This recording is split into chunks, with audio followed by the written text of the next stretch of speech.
especially here. My belief is that children should play a team sport and an individual sport at a young age, to experience both environments. And because some players or some children are going to prefer an individual sport, and some are going to prefer team sports and the social environment. But from a physical standpoint, I think every child should do either gymnastics, a martial arts, or dance. Those are the three sports, at least one of, if not all of the three, and wrestling. I mean, I kind of can include wrestling as martial arts, but I guess technically it's different. But one of those four sports, I think, should be the beginning for children, because I think they do a better job of developing some body awareness, kinesthetic awareness, strength, core strength, balance, stability, the need to really pay attention to a coach, because the injury rate could be high, doing some of the things in martial arts, obviously, and gymnastics. If you're not paying attention and you try to go off a pommel horse or something in gymnastics, or you just hop up on a balance beam that's 6 feet off the ground and you're not paying attention and you fall on your face, and same thing, martial arts, if you get punched in the face, the potential injuries are higher than if you're just messing around on a soccer field or a basketball court. Obviously there's the potential for injury in any sport, but I think those sports, you kind of have a little bit more of a desire to listen to the coach because of that kind of threat of injury that in reality is fairly small, because it's, when you have instruction, it's fairly small, but if you're messing around, it could be larger. So those are the ones. From a physical standpoint, I definitely think doing one of those sports is best, and I think all children should be exposed to at least one of the four. And then I also think children should do track and field. So then the question is, what age there? Because I don't know whether you know that I've got a martial arts background. I did karate for a long time, so that was my main thing. But when you said about body awareness, so wrestling, judo, probably maybe jiu-jitsu as well, with other joints, you're actually moving your body better, whereas the striking sports, you're not really doing that, and you don't want young people striking with their little hands. And then gymnastics as well. I get asked for 3-year-olds to come to gymnastics, but I just don't think they've got this to learn. So what's your thoughts about age for these things? Well, I tend to think that the need for organized sports at a young age, I kind of discourage it, but I also understand that in some ways that's the only opportunity for physical activity, because children aren't just going out and playing on their own anymore. So there's there's kind of the balance that needs to be there between, in an ideal situation, I would say probably 6, 7, 8 years old is when you're going to get a first exposure to an organized sport. But is being exposed to a sport at an earlier age better than having no physical activity? Are there better ways to get that physical activity with a 3, 4, or 5-year-old? Probably. Just let them run around and climb on things and do whatever they want in the backyard or the front yard, or the local gym, or whatever the case may be. But I do think that there's some kind of balance there, just because of the way people's lives are, and busy parents that their child may get out of school and have 3 hours, and they may not feel comfortable with their 4-year-old playing in their front yard for 3 hours unsupervised, and so they prefer to put them in an organized activity. I understand that, but I don't think it's necessary from a physical development standpoint. And then I would be careful about thinking about what has the most social benefit as well. I think there's something to be said for the social benefits of simply playing with other children and devising your own games and doing things of that nature, that even the best organized sports may not incorporate those parts of that social experience and the emotional development. I think some children might be shortchanged by being put into organized activities too early. So there's kind of that balance between what is ideal, what's the reality of life these days, and so on. And so I think the goal should be to make the best possible choice without making too many compromises. So one of the things I see is lack of confidence with parents. They're not sure what to do. So they want to do it and they think, I'm not confident playing with my child. I don't know what to do. And, I'm not a gymnast, so I can't teach them gymnastics. And I'll just say, well, take them. My advice to the under 5-year-olds is take them to the soft play area. If you say where they just let them out, let them go around and explore and fall over, rather than just line up in queues. And I've seen that, and you're just waiting 5 minutes to get on the one piece of kit. So that's compromise. Is giving parents the reassurance that mucking about, or you don't want them roaming the streets and crossing busy roads, but just falling over in the park and stumbling up and grazing their knee is an acceptable risk. Letting them roam 4 miles away from home at 8 o'clock at night in the dark is unacceptable. Sure. Yeah, I remember several years ago, I was sitting at a taco restaurant, and 2 parents were talking. It was 2 moms were there, and they had 3 or 4 kids with them. And it was right. I was kind of sitting, and they were kind of at the edge of, kind of the outdoor patio of this restaurant. And there's a tree that was kind of the border of the restaurant, the patio, if you will. And so one of the boys, who's probably 4 or 5 years old maybe, starts climbing the tree, and his mother didn't really do much. It was like, whatever, my kid's climbing a tree. Kids do. The other mother, who had like a baby, who probably was the first child, was sitting there with a baby and was kind of like looking aghast at this child who was climbing a tree at a taco restaurant. And was like, well, be careful, there's a, because there's like, the little brick ledge that was the edge of the patio was beneath the tree. And, in worst case scenario, the kid could fall and probably hurt himself to a certain extent. Even though it was it was almost more of a bush than a tree. He wasn't going to get more than 5 or 6 feet off the ground.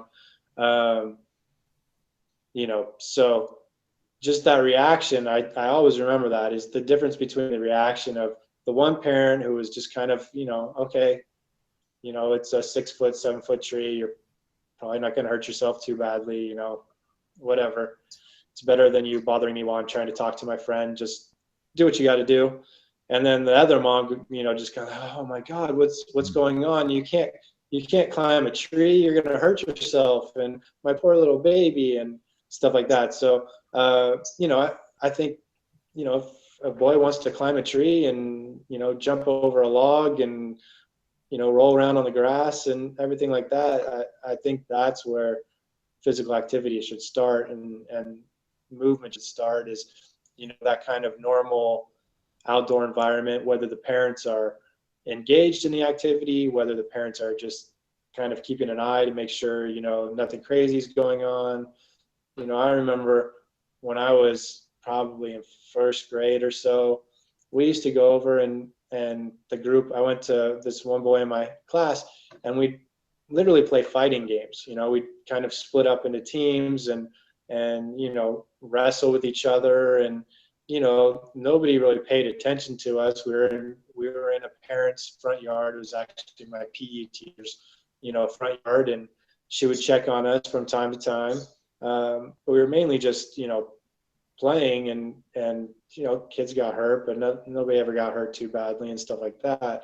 And so that was kind of, a beginning exposure, just playing with a bunch of kids and kind of devising a game in a front yard that, forced us to use different kind of skills and different kind of movements.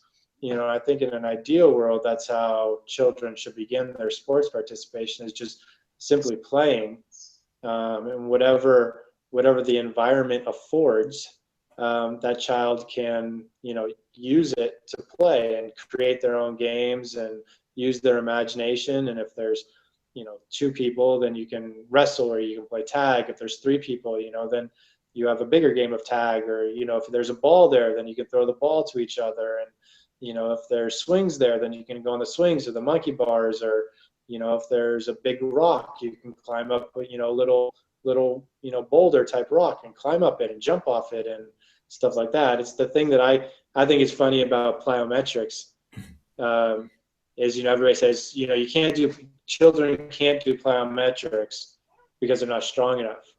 But then you look at children that are out there playing hopscotch, they're sprinting, they're going, they're on swings and they're jumping off swings and landing, which essentially are all just, types of plyometric activities that 3 and 4 and 5-year-olds do. So but once it's programmed, we have to take it serious. On the plyometrics, they said about, you can't do plyometrics until you can squat twice your body weight. Children shouldn't do it and all that nonsense that you hear. My kids the other day, we were walking to school, 3/4 of a mile walk to school, and my kids did plyometrics the whole way. They skipped, they hopped, or they jumped the whole way. They didn't walk at all. They did 3/4 of a mile of plyometrics, which no coach would ever program. But that was them doing it. That was child-led. That was what they wanted to do. And that was just my point about the child leading stuff, is the children know best a lot of the time for that. And your thing about playing, that gets into that organized activity where the coach is saying, yes, we are playing, but it's the coach has set up the game, the coach has set up the rules, devised the rules, and then they're refereeing those rules. Whereas the games you're describing, the children sort of self-regulate, because if one side dominates or one child dominates, the children stop playing and they devise another rule or they adapt, which is that creativity thing which we're lacking. So. Yeah, I agree. That's one of the arguments that I make, is one of the big problems with sports in the States is, unbalanced teams and, coaches. Like my friend coached in an under-8 recreation basketball league, right? And his son had, his older son in the league had Down syndrome and was still like the 3rd best player on his team, and his other team basically had come in with the all-star team from the previous year, and they kind of fixed it so they'd have the best team. And it's like, if you just let children play on their own, that would never happen. Yeah. Playing at the park on their own would not stack a team because the game's not fun. And the children know that. And if you watch the body language in games that are played in that environment, the children aren't really having that much fun. Compared to if they were just playing a pickup game outside and they're picking their own teams and making their own rules, and you see a lot more joy in that kind of environment. But parents, and coaches kind of get in the way and they get their egos involved and no, we have to, my kid needs to be on the winning team or else he's not going to enjoy it, so we need to stack the team, the other group, of course. And so you create all these problems that a lot of them could just be solved if you took the coach and took the referee and took the parents away and just put the kids on the court and let them figure it out for themselves. So the key word there for me was joy. The joy of that. And so at that young age, it should be about enjoyment and joy. And so that they're expressing themselves and they're making friends and the social thing's good. And that's what I thought interesting about the crossover model. I don't know whether you could explain the crossover model a bit to the parents, because that was a new thing for me that I learned, and that sort of changed my approach to how I'm running some of the sessions that I'm doing now as a result of seeing that.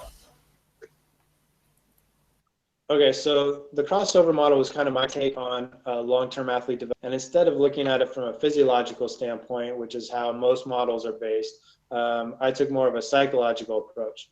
And so the main thing is I divided athletes kind of into 4 groupings.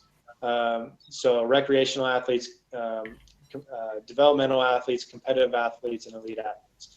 And for purpose of this discussion, elite athletes don't really apply, because to me, you're not elite until you're, basically in the States, a Division I college athlete or, professional athlete. So it really doesn't, elite to me doesn't apply to, teenagers or children, with the possible exception of some early specializing sports, especially like girls gymnastics and, maybe swimming to an extent, something like that. But for purposes of the discussion, we'll ignore the elite. So basically we have recreational, developmental, and competitive. To me, there's no age group where one is more appropriate than the other. But recreational athletes, you tend to see throughout an age range, from the youngest children to the oldest person, participating in whatever sport, they're they're playing, whether it's just running around the block or bicycling or whatever. Most adults who are participating in sports are doing it primarily as recreational activities where they're motivated primarily by fun of the activity. So they're not necessarily training or practicing, for an event or a game. They're simply playing. And it's, again, their interest is fun. And so as long as the activity is fun, they continue participating. When it ceases to be fun, that's when, the child goes home, or, that's when a practice should end for the most part. But the activity should be fun. The motivations are really to enjoy the activity, to make friends, so on and so forth. Developmental athletes, again, will run the whole spectrum of ages. But for a developmental athlete, for me, it's one who's motivated by learning. And so again, there's still, all of these things are kind of in flux and parts of each category, but the dominant motivation really is learning or improvement. So typically you see it, a child starts out in whatever sport they're going to play, 8, 9 years old, they're, recreational, they're motivated by the fun.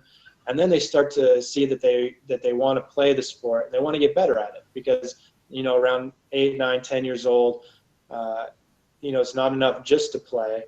They actually want to improve so that they continue playing, and they start to have some small goals. If I'm playing basketball, I don't just want to throw the ball at the basket. I actually want to make the basket. Yeah. I'd like to be able to, kick the ball in the direction of my teammate as opposed to just kicking the ball and running after it. Yeah. So once I become a developmental athlete, again, learning, improvement is my goal. And so that's going to change my motivations. It's going to change how I approach the activities. And it's also going to change the influence from coaching. How you coach a recreational athlete is going to be different than a developmental athlete. Competitive then, typically in the mid to late teenage years is when we're going to transition to true competitive athletes. Can you just, Brian, sorry, can you just emphasize that age group again? Because that's really important, I think, for parents to think that. Yeah. I would say mid to late teenage years or adolescence.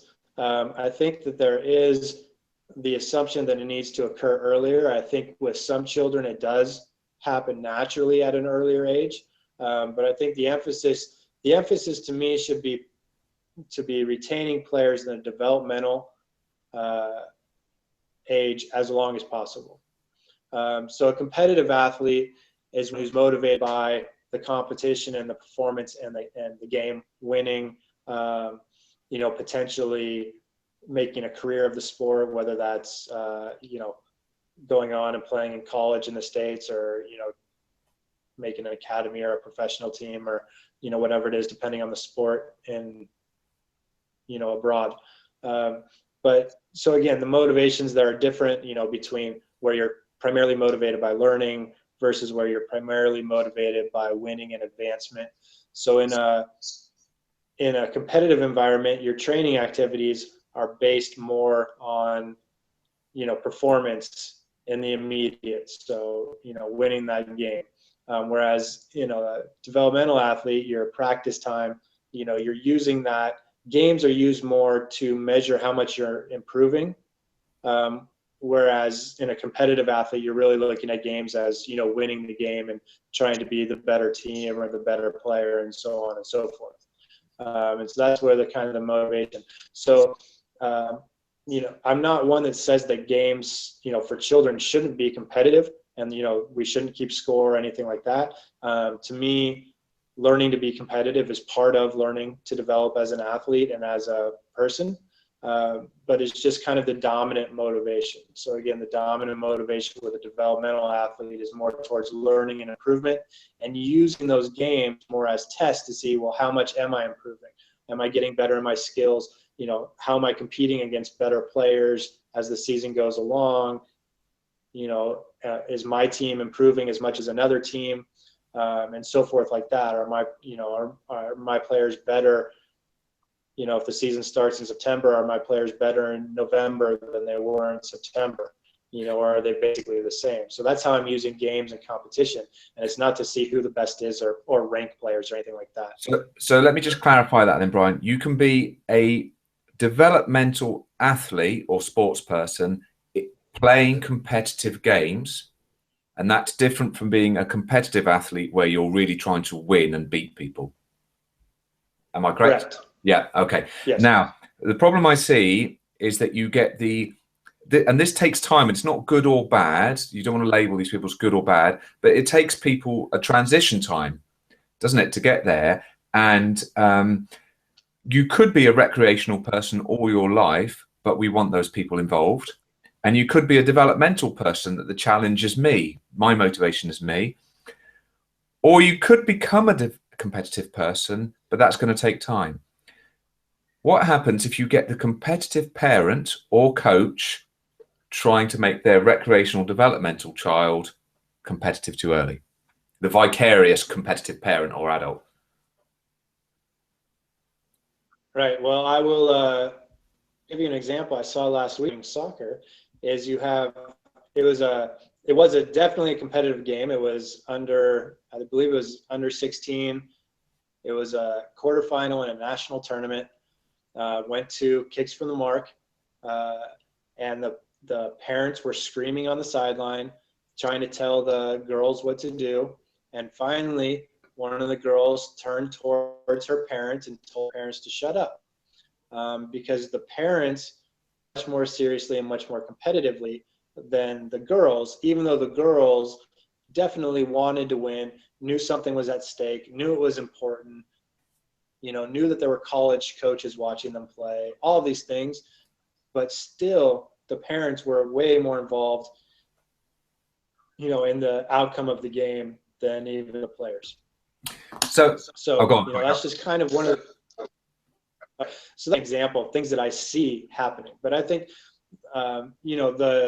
the worst possible outcome is the player then just doesn't like playing sports anymore because the game has gotten too competitive, and they're not emotionally, socially, or psychologically ready for that competition. Mm-hmm. And so they either quit because they feel like they're letting their parents down because they're not good enough to be competitive, or their motivations are so different than their coach. They don't like their coach doesn't like them. They just emotionally burn out because they feel external pressures from teammates, fans, etc., and they're not psychologically equipped or mature enough to deal with these pressures. So that's the worst case scenario of what happens. The best case scenario is becoming more competitive could actually, transition the player quicker, and he could decide that, he really wants to be competitive and he trains more and so on and so forth. But I think what we see happening more often is, something kind of middle to the worst case scenario as opposed to the middle to the best case scenario. Because for every example that you come up with of somebody who was kind of pushed at an early age to become really competitive and then eventually became that, amazing athlete, 10 years down the road, there's 100 kids who were put in that same environment and were pushed to be competitive too early. And, they're playing video games now because they hate sports. Or they're in drug rehab or something. They're in drug rehab or something like that. So I was just watching, just thinking about the parents on the sideline thing. So I was at my kids' sports day, and you see the kids are lining up, and parents are shouting things like "focus" at their child. Yeah. This is the primary school sports. 6-year-olds at the start of the race, and the parents are shouting "focus," or mum's watching a soccer game, as you would call it, for 8-year-olds. "Kick it." Yeah. Was their coaching cue to the child. Kick it in a football match, like the child didn't know that.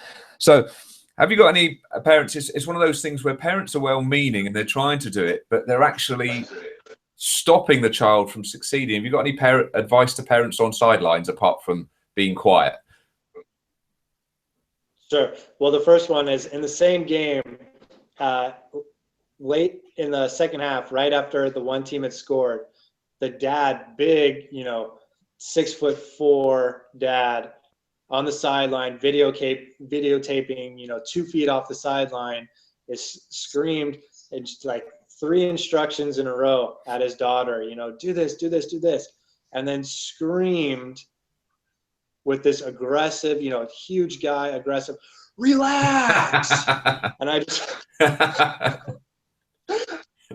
it was just the biggest kind of, you know, oxymoron. Or I was just like, I laughed because I was the AR on the game, and I was standing next to him, and I laughed out loud because I thought it was hilarious that he was, you know, in such an aggressive, loud, booming voice, he was yelling at a player to relax.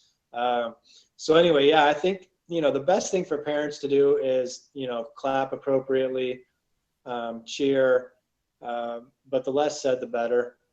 You know, because, you know, I was reading, and I talked about this in one of my videos this week, and I was reading this article by Christopher Breglin, and he was talking about some research in classrooms, basically about how stress is a contagion.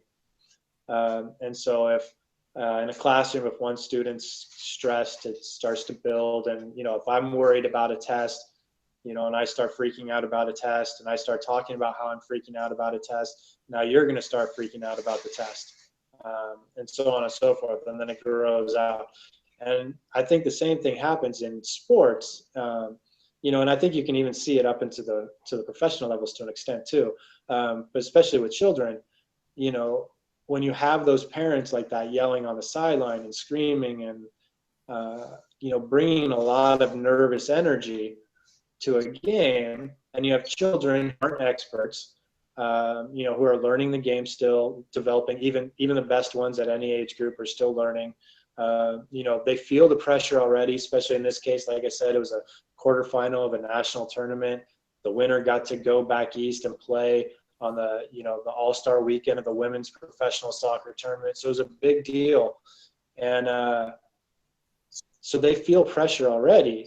And now you're just adding more pressure to the environment. And it just, one, it takes away the enjoyment because the pressure gets to be so much for them. You know, there's no enjoyment level. Even the team that won, it wasn't like a celebration. It was more like, you know, they just kind of exhaled at that point. Yeah. You know, like we made it through it.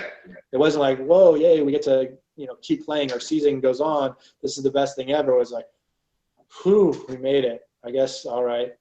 You know, and the crazy thing is you hear parents talking, and even as they're like, you know, bringing this nervous energy and the stress, and they're yelling, screaming, half of the parents want their team to lose anyway because they don't want to spend the money to go on one more trip. They don't want the soccer season extended 3 more weeks. You know, I mean, I even was talking to a coach after one of the games at, you know, a local tournament, and they ended up tying in this game. And, you know, we were saying after the game, you know, good job. And the coach was just like, oh, he's like, now we have to go to regionals, you know, and he, like, you know, he was happy to lose that game and have the season kind of end instead of extend it another month and go to yet another tournament and stuff like that. So, well, you know, it's not like you've got so on the long-term athlete development models that I've seen, and I might share a slide in a minute. They forget this thing about the logistics of parents. Just like, well, if you've got 2 children, let alone 3, if you've got 3 children, you're outnumbered with 2 parents already. So if one's playing cricket, one's playing football, one's playing something else, you can't go to all these different places, let alone the financial cost for such an early age of driving. I mean, your country's massive. To go a national tournament in your country is truly a big lot of travel. And that's why I think this is really important for the parents. So the most important person, I think, for this long-term athlete development model, because they're the only person involved the whole way through. Yeah. And that's what I didn't like. That's why I wanted to explain more to the parents today, because, you know, coaching, governing bodies have this model and stuff, but the parents aren't really bought into this. And so we talked about silos in gain, and the governing bodies have silos between the sports. And the parents trying to say, well, you know, let's talk about the sports want the child to become specialised earlier because then they've got that child in their sport. What are your thoughts about playing different sports and specialisation? Well, I mean, I think children, especially younger children, should be playing as many and having as many opportunities as possible to play different sports, different activities, whether formal or informal, you know, organized or unstructured. So I see it, especially here, it's a money issue. Like in Southern California where there's a lot of money, there's a lot of athletes. The fight is on to get those 5 and 6 and 7-year-olds into a club basketball team because you're scared you're going to lose them to a club volleyball team or a club soccer team, and the money is in the younger athletes because there's a greater pool of them, because, if you start with, 10, 8-year-olds, by the time they're 12, just by natural, deselection, some of them are going to decide they want to play another sport. Some are going to decide, they want to be in or a comedy or something, so they're not going to play sports anymore. Somebody's going to decide, they want to do dance instead of a sport. So you're just going to lose some of the players naturally. So you need to start with as big a group as possible so that when you get to older years, you have numbers and you can finance your club and your team and so forth. So from a financial standpoint, I understand it, but you're doing a disservice to the children and, to the parents if you have to pay, $100 a month or $200 a month to be on a basketball team, but you want your child also to play soccer, and that's going to charge another $200 a month. Not only is it expensive just to play one or the other, and obviously even more expensive if you're going to try to do both, but if you're going to try to do both, you have to miss some of what you're paying for, essentially. So if I'm paying $200 to play basketball because I'm going to get 2 practices a week and, 1 game, and I'm paying $200 a week to get 2 practices in soccer in 1 game, well, they're probably on the same days, so I'm going to have to pick and choose, and then the week that I go to basketball instead of soccer, now my coach doesn't play me in soccer, so, I miss playing time, so on and so forth. So, yeah, I mean, in a perfect world, I think there would be a lot more collaboration between sports and coaches and so forth. But I think it's such, I just think we've gone so far in terms of how much money is involved and people trying to make a full-time living that it's almost impossible, for a coach or a trainer to be willing to share an athlete with another coach, because that's just money out of their pocket. And, how can I trust you and allowing you to work with my basketball players so they go to you and do gymnastics, and now maybe you're over there telling them, well, you don't need to play basketball anymore, you need to specialize in gymnastics because I can make you into an Olympian. Oh yeah. And so you can be on a Wheaties box, and so now you're stealing my athletes. So that's, I think, whether it's a rational or irrational fear, I think that is the fear from a coaching standpoint. So but to answer the question, I think children should play as many sports as possible, at least up until like 10 or 11 years old. Then they probably need to start picking, the 1 or 2 or maybe 3 sports where they're going to invest their time and really try to improve their skills. And then somewhere probably, depending on the sport, depending on the athlete, somewhere between 14 and 18 is when you probably want to pick the sport that you're going to spend most of your time in. And even in that group, I don't think you should be 100% specialized where all you do is one sport. You may only do one sport competitively, during the year, but, you should still be able to invest time in activity outside of your sport. So if I'm a basketball player, I can still spend time swimming or, going skiing during the winter, maybe when we have a break from basketball, or playing pickup soccer games, or, something like that, where I'm engaging in other, using that as kind of my active rest period, but engaging in other sports or activities that I enjoy, and giving myself both a physical and a mental, emotional, psychological break from my single sport activity, even though that's my competitive pursuit.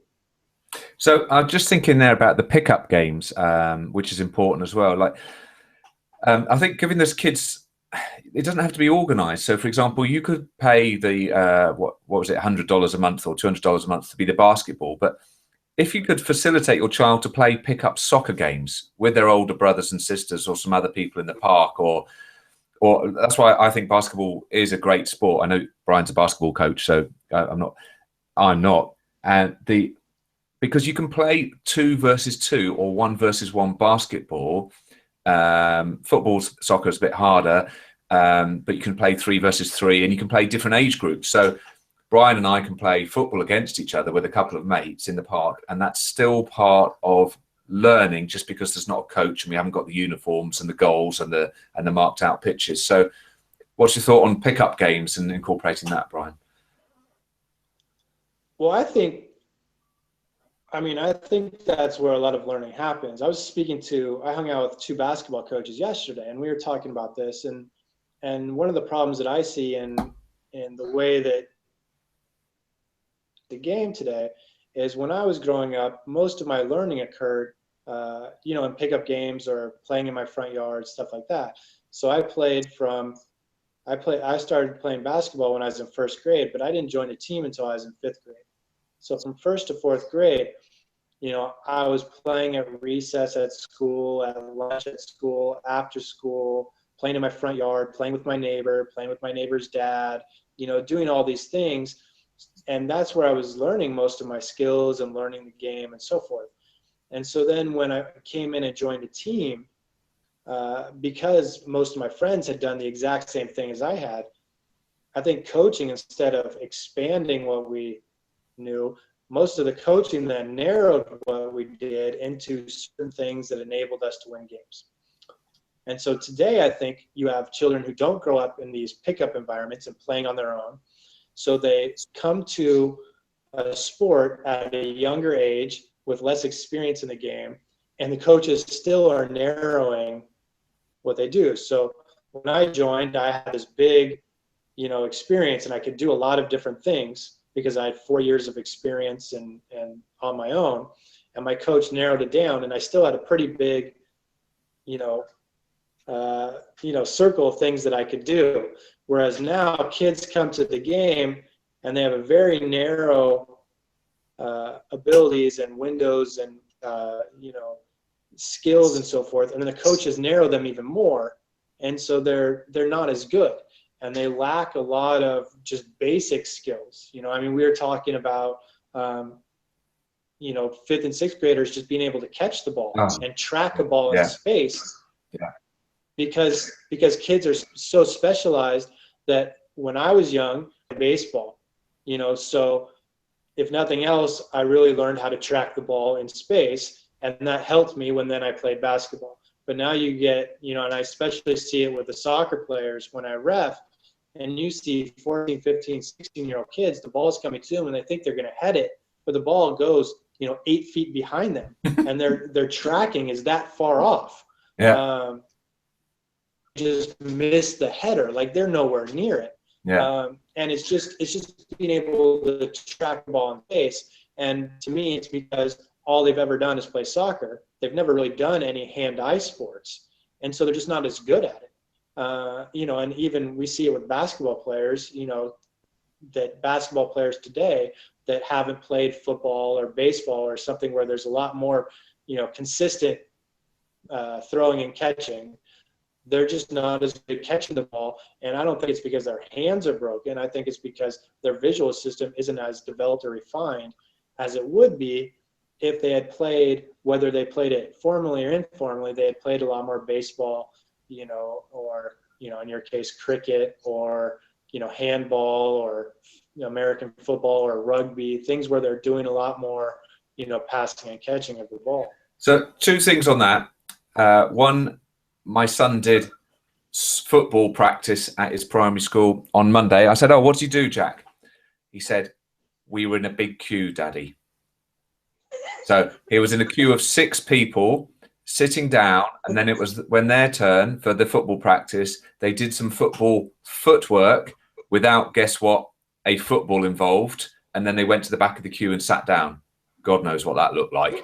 Football footwork without a football. Whereas I was just saying to him, it's just dire, really, isn't it? Your class of 6-year-old boys, you just put 15 footballers out there, they will develop their footwork and create games, and the PE teacher can just sit on the sideline and make sure they don't run into a wall, or just sitting them down. It's dire. What was the other thing I was going to say there? What were you talking about then, Brian? Sorry, my brain. It was 2 things. Pickup games. pick up games, tracks. Ah, yes, parents then. So coming back to the parents and oh, I need to send my son to an organised sport. One mum said to me that she didn't play catch with the child because she wouldn't be very good at it and he would get bored after 15 minutes. And I thought, well, that's kind of the point. Just do it for 15 minutes. And playing catch, you mentioned all the different balls with either a balloon, some paper, softballs, American football, basketball, different size things. Having fun 15 minutes with your child interacting is, you don't have to be a coach, you just have to be a parent, and they like doing stuff because they're your parent. They want to spend time with their mummy or daddy. What do you think about that? So giving a reassurance to parents who aren't coaches that they can help their child. And yeah, and it's, I would say it's even better if they're not coaches, you know, because if they're trying to be the coach, well then when is that child allowed to just have fun and just, you know, kind of mess around? If you know, they go to soccer practice, you know, like Jack, and they stand in line and they get told exactly what to do and what to do, and then they come home and they play with you. Yeah. And every time Jack kicks the ball, you're telling him, no, do it this way, do it this way, do it this way.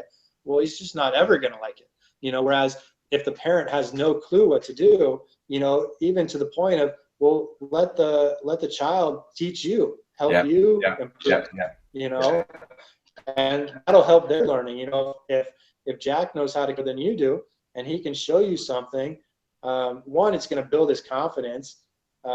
You know, and it's going to help with you know, father-son relationship, but it's going to help him learn that skill even better, and really get him to understand that he knows how to do that skill, you know, which again will breed even more confidence. So I think that's almost even better than having a parent who really knows what they're doing and can in some ways kind of intimidate their own child just because they're that skilled, and the child's trying to you know, prove themselves or whatever, or, you know, there's someone intimidated because their dad's so good or their mom's so good or whatever. You know, I think there's even been studies that when demonstrating a sports skill to, you know, a child, that children will learn that skill better if their peers who are unskilled are demonstrating it, even if they demonstrate it incorrectly, as opposed to watching an expert adult demonstrate that skill. And so I think if you take a parent, even though they may not be a peer, but an unskilled parent may actually provide more of a positive demonstration in that respect than if that parent was, you know, a professional athlete or a professional coach or something and had a perfect demonstration. So I think, you know, there's no need, you know, I mean, you're not, that 15 minutes or half hour that you're spending with your child, it's not, you know, training them to be an Olympian or a professional athlete. It's just to have fun. And that's the most important thing. Especially if we're talking about, say, under 10 years old, especially the most important thing is that those children have fun, because for them to develop into an Olympian someday, they have to like what they're doing, because you can't put in that much time and effort and dedication and sacrifice the other parts of life that it requires to become a professional or Olympian without truly loving what you do. It has to start early, and if you dampen that passion for the game or the love for the game at an early age where they haven't really had the success where they can kind of see a future in the distance, well, they're just going to stop anyway. So it's not like you're going to do harm by not being skilled. It's having fun, and it's keeping you active, and it's keeping your child active, and it's a good time. That's really important, and because you don't want to lose that parent-child relationship. And nor I can never understand why parents are on the sideline watching another adult kick a football around with their child.